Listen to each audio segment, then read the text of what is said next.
You're watching Fugitive Red Eye, and welcome to another episode of Tales from the Drive-Thru. As I said last time, today I'll be talking about the job that I had for 2 days after the job I worked with the manager we call Rusty, who didn't like me for some reason. Today I'll be talking about a job I worked for 2 days, and I worked in a fan warehouse. I know, I've worked in a few different warehouses. This fan warehouse I only worked in for 2 days, and I didn't actually do any of the packaging or anything like that. This one was a lot more big, like, industrial type stuff. Like, there was a lot more heavy machinery in this warehouse than any of the other ones I've worked at. It was also just a much bigger place. It was a fucking huge warehouse. But my job there was a 2-day assignment. From what I understand, it was actually a week assignment, but, I came in for the last 2 days because it was a Wednesday when Rusty said they don't want me no more. Now, what that assignment was to clean up and move the warehouse, in a sense. They were basically shifting several things back quite a bit to kind of reorganize the warehouse. So what that entailed was taking down those big... Have you ever seen those industrial-sized shelves that are like these big metal racks? They're really tall. They look kind of like a bookshelf or like a, almost like a kitchen shelf, but they're fucking huge.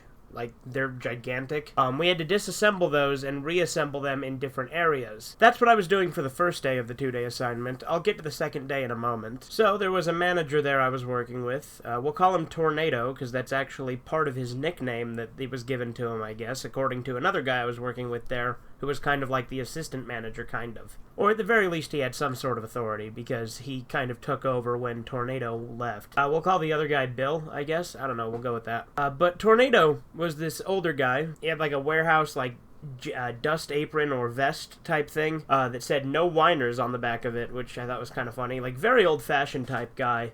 I remember there was a lady there who asked if I wanted gloves, and he's like, "What are you trying to do, make my men soft?" And it was really funny. Like, obviously, he wasn't serious about that, but still. And the reason Bill told me they called him Tornado was because, he'll ruffle some feathers, but he'll get shit done. I don't exactly understand the analogy there, because a tornado, like, is destructive and destroys shit. I mean, maybe it's like, oh, he destroys it. He gets the job done. But it's like, the way he explained it didn't really make sense. For about the first half of the first day, Tornado was there running the show. But the second half... it was mainly just Bill, which was good because Bill was a lot more chill and definitely let a lot more shit slide.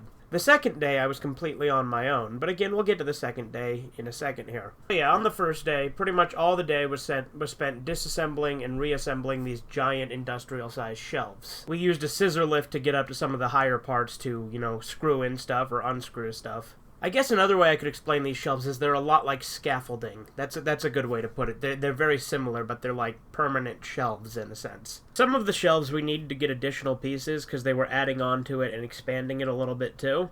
So we had to go out to the dumpster and find some old pieces of those shelving units, which were filled with bees, so we had to get hornet spray to spray at them so that they wouldn't bother us, so we could kill them off, because apparently they set up like a little wasp's nest inside one of those shelving things. One thing that was really interesting about this job is they gave us a 15-minute break and a 30-minute lunch. However, the 30-minute lunch was actually a 45-minute lunch, and they paid us for half of it. That was really cool. I've never seen a place that does it like that. Because the 15-minute break was paid, and then half of a 45-minute lunch was paid. That was pretty cool. When I went on the lunch break, I went across the street to a gas station that was there, and this was the only gas station I've ever seen that has apple beer on their fountain. So that was really cool, because apple beer is a really tasty soda. If you've never had it, it's pretty good. It's considered kind of a premium soda, because it's typically only sold in glass bottles and cans. But apple beer is very foamy, so you can only fill it up maybe 2/3 of the way, and then it's just got kind of a head on it, like a beer does, even though it's not a beer. Hence the name apple beer. Anyway, yeah, that was really cool. It was the only gas station I've ever seen that actually had apple beer on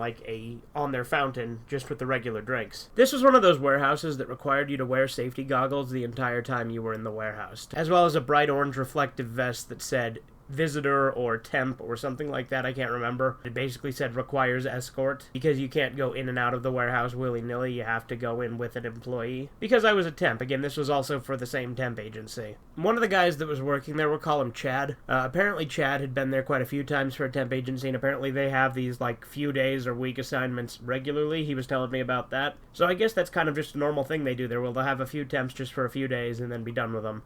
And he's done that multiple times. So yeah, the first day, like I said in a nutshell, was cleaning up and then disassembling and reassembling those big shelving units. The second day, I was literally just given a broom, taken out to the parking lot, and said, sweep all day. So literally, I was just out there sweeping the parking lot all day, sweeping the back lot all day, which has like big dumpsters and stuff. A lot of dust and garbage back there, so a lot of work. But I was doing that all day out in the hot sun, so that was very hot.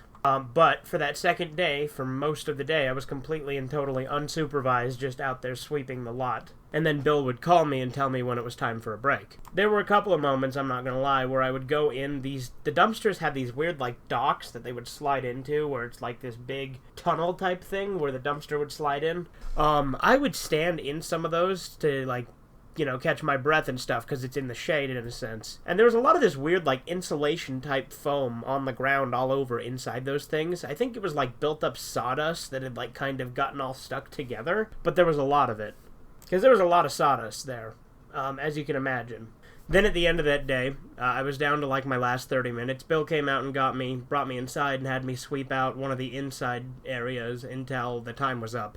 He did let me go maybe 2 or 3 minutes early and still put me down for the full time, but he had me inside sweeping and stuff in one of the inside rooms until the shift was over. But yeah, it was a very simple job, but again, it was only a 2-day project, and also not exactly the most exciting story, but hey, I said I'd tell it, so I told it. I hope you've enjoyed. This has been Fugitive Red Eye. Have a good one.